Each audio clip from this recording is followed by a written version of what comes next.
बैलहोंगल तालुक्यातील चिक्कबागेवाडी गावात जलसंकट तीव्र झाले असून गावातील तलाव पूर्णपणे कोरडे पडल्याने नागरिक आणि जनावरांसमोर पिण्याचे पाण्याचे गंभीर प्रश्न निर्माण झाले आहेत। उन्हाळ्याच्या सुरुवातीलाच अधूनमधून पाऊस होत असला तरी अनेक गावातील तलावांमध्ये पाण्याचा साठाच नसल्याने परिस्थिती बिकट झाली आहे।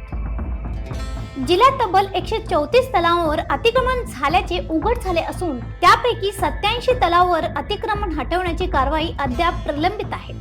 50हून अधिक तलाव काही शेतकऱ्यांनी बेकायदेशीरपणे ताब्यात घेतल्याने प्रशासनासमोर मोठे आव्हान निर्माण झाले आहे। दरम्यान जिल्हा प्रशासनाने मनरेगा योजनेअंतर्गत तलाव संवर्धनाची कामे सुरू केली आहेत। तलावाभोवती बांधारे, तटबंदी आणि विविध विकास कामे करण्यात येत असून लँड बीट ॲपच्या माध्यमातून तलाव संरक्षणासाठी उपाययोजना राबवण्यात येत असल्याची माहिती जिल्हाधिकाऱ्यांनी दिली।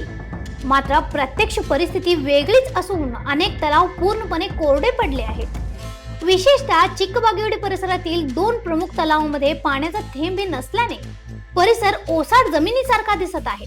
त्यामुळे नागरिक आणि जनावरांना तीव्र पाणी टंचाईला सामोरे जावे लागत आहे। अशा आणखीन अपडेटसाठी फॉलो करा व्हॉइस ऑफ पेनुग्रामला।